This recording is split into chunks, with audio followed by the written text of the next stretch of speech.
ចំណងជើងតាក់ទងនឹងចំណងជើងស្រូវអង្ករបើយើងហៅភាសាខ្មែរយើងហៅបានពីរស្រូវនឹងអង្ករតែបើភាសាអង់គ្លេសយើងហៅតារាយមួយឯង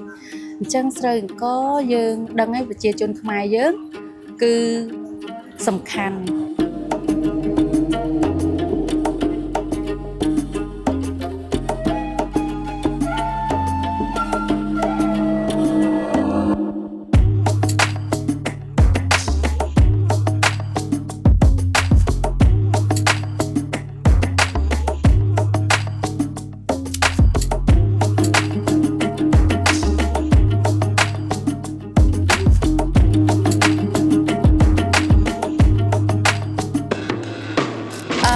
បងឈ្មោះរីណាហើយសប្ងៃបងមាន business តូចខ្លួនឯងមួយយើងបើកជា gallery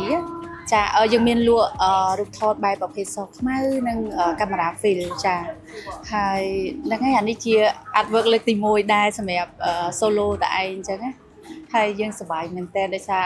យើងអត់បានធ្វើចឹងដែរធម្មតាយើងចូលរួម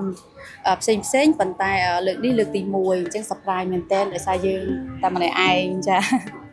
ចំណងជើងតាក់ទងនឹងចំណងជើងស្រូវអង្ករបើយើងហៅភាសាខ្មែរយើងហៅបានពីរស្រូវនឹងអង្ករតែបើភាសាអង់គ្លេសយើងហៅតារាយមួយឯងអញ្ចឹងស្រូវអង្ករយើងដឹងហើយប្រជាជនខ្មែរយើងគឺសំខាន់គាត់ញ៉ាំរាល់ថ្ងៃអញ្ចឹងគឺត្រូវការបាយមែនទែនអត់អាចយកអីមកជំនួសបាយបានទេទោះជាញ៉ាំពីហ្សា burger sandwich ក៏នៅតែត្រូវការបាយដែរបងផ្ទាល់ក៏បងជួយចិត្តញ៉ាំបាយដែរអញ្ចឹងបានយើងគិតថាជាផ្នែកមួយដែលជួយផ្សព្វផ្សាយទៅដល់ទេសចរដែលគេឲ្យគេស្គាល់អញ្ចឹងណាអញ្ចឹងប្រទេសខ្មែរយើងគឺយើងធ្វើស្រូវអង្ករនឹងច្រើនមែនតើចាអញ្ចឹងសឹងតែយើងអាចថា70ទៅ80%ដែលគាត់ពឹងផ្អែកទៅលើកសិកម្មចាអញ្ចឹងពិតជាសំខាន់មែនតើចាអាហ្នឹងជាការងារដំបូងយើងប្រើកាមេរ៉ា digital ទេអូនដោយសារ film នេះជា hobby ផងបងបន្ទាប់មកhobby យូរទៅមិត្តភ័ក្ដិយើងជាថាគួរតែចែករំលែកទៅដល់ក្មេងជំនាន់ថ្មីអញ្ចឹងណាអញ្ចឹងទៅក៏យើង start បាន2ឆ្នាំអញ្ចឹងវាថ្មីមែនតើប៉ុន្តែការងារថតរូបនោះ6 7ឆ្នាំមកយូរមែនតើចាវា surprise ដែរដោយសារបងជាចិត្តសខ្មៅហើយបងភីឡុងគាត់បានយើងបងត្រូវបានគេជ្រើសរើសធ្វើ intersection មួយតាក់ទងនឹងស្រូវអង្ករតាមពិតយើងមានស្ត្រី4នាក់ចូលរួមជាមួយគ្នាប៉ុន្តែយើងចែកជា2ក្រុមហើយនឹងក្រុមទី1ថតផ្សារ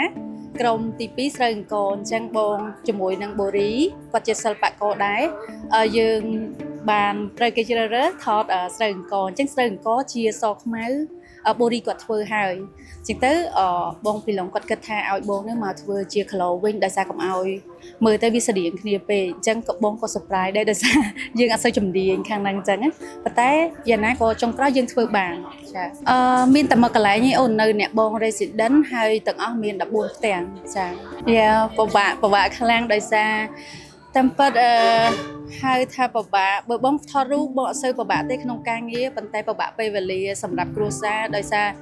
យើងជាអ្នកយើងមានគ្រួសារហើយអញ្ចឹងយើងត្រូវមើលកូនហើយយើងត្រូវធ្វើការផងហើយយើងទៅឆ្លៀតទៅអាការងារដែលយើងចូលចិត្តទៀតផងអញ្ចឹងវាពិបាកមែនទែនពេលវេលាយើងត្រូវច្រាំថាតាំងពីពេលព្រឹករហូតដល់ល្ងាចហ្នឹងយើងធ្វើអីខ្លះហើយយើងចេះតែព្យាយាមដែរហើយពេលខ្លះចង់បោះចោលម្ដងដែរការងារដំបូងហ្នឹងណាតែចុងក្រោយដោយសារក្តីស្រឡាញ់យើងដាក់ចូលអញ្ចឹងយើងគិតថាវាសំខាន់ណាស់សម្រាប់យើងហើយនឹងណាមួយវាជាការងារមួយដែលជួយផ្សព្វផ្សាយទៅដល់វប្បធម៌យើងដែរដោយសារបងថតប្រាំងប្រាសាទអញ្ចឹងយើងគិតថាមកសៀមរាបបើសិនជាភ្ញៀវមកតើយើងឲ្យគីវភ្ញៀវអីគេព្រោះទូទៅលក់សូវនីគេមានច្រើនប៉ុន្តែយើងអត់មានផ្នែករូបថតអត់មានហើយជាលក្ខណៈបែបសខ្មៅបែបបុរាណអញ្ចឹងណាអញ្ចឹងបងមើលឃើញថាចំណុចហ្នឹងវាពិតជាខ្វះខាតហើយមួយទៀតហ្នឹងសបោតែបរទេសថតអត់មានខ្មែរអញ្ចឹងយើងឃើញថាយើងក៏មានសមត្ថភាពធ្វើបានអញ្ចឹងយើងព្យាយាមថាអូខេទោះជាវាពិបាកយើងនឹងខំប្រឹងធ្វើវាទៅមួយម្ដងអញ្ចឹងរហូតមកដល់ថ្ងៃយើងសប្បាយចិត្តដោយសារយើងបើកកូន gallery មួយទូចមួយហើយឲ្យភ្ញៀវទេសចរមួយចំនួនទូចដែលគាត់អាចចូលមកទស្សនាបានហើយគាត់ទិញត្រឡប់ទៅផ្ទះជា souvenir សម្រាប់ពួកគាត់បានទៀតចា៎ ពេលហ្នឹងបងចាប់ផ្ដើមដឹងថាអូអូខេពេលខ្លះយើងអាចរកពេលផងយើងអញ្ចឹងយើងបើកចំហថាក្នុងមួយថ្ងៃត្រូវតែមានពេល2ម៉ោងសម្រាប់ខ្លួនឯងអញ្ចឹងយើងយកពេល2ម៉ោងនោះសម្រាប់ទៅថតរូបតាមប្រាសាទមួយអញ្ចឹងណាហើយក្រោយមកគ្រួសារគាត់ចាប់ផ្ដើមយល់គាត់បើកចិត្តទលាយអញ្ចឹងគេជូនយើងទៅវិញគេឲ្យយើងទៅឬក៏គេគិតថាអូខេថ្ងៃសៅរ៍អាទិត្យគេអាចមើលកូនបានគេឲ្យយើងទៅវិញអញ្ចឹងវាសប្បាយចិត្តមែនតើទៅលើរឿងហ្នឹងដែលគាត់ផ្ដល់ឲ្យយើងថាព្រោះដំបូងយើងថាពិបាកពេលវេលាតែគេឲ្យយើងដល់ពេលចុងក្រោយផលពិបាកវិញមានពេលវេលាហើយប៉ុន្តែយើងអត់មានកំណត់ច្នៃប្រឌិតជាតែយើងចាប់ផ្ដើមមកគិតទៀតថាថតមិនរូបមើលទៅធម្មតាប៉ុន្តែឲ្យវាជារបៀបថាជាសិល្បៈកុំឲ្យធម្មតាអញ្ចឹងអារូបធម្មតាដែលមិនធម្មតាហ្នឹងគឺយើងពិបាកគិតមែនតើអញ្ចឹងយើងចំណាយពេលគិតរៀងយូរដែរដូចរូបនេះអញ្ចឹងគឺយើងទៅដល់យើងឃើញវិញតែយើងអត់ដឹងថាថតមិនឲ្យវាចេញសិល្បៈអីប៉ុន្តែ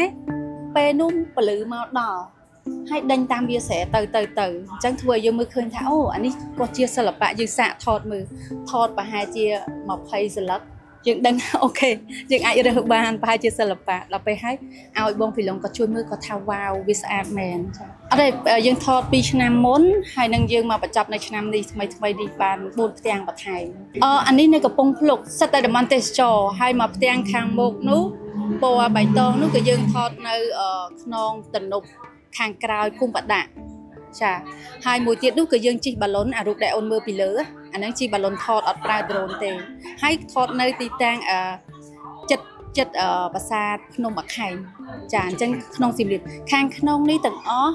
កន្លែងនោះគឺរោងចក្រផលិត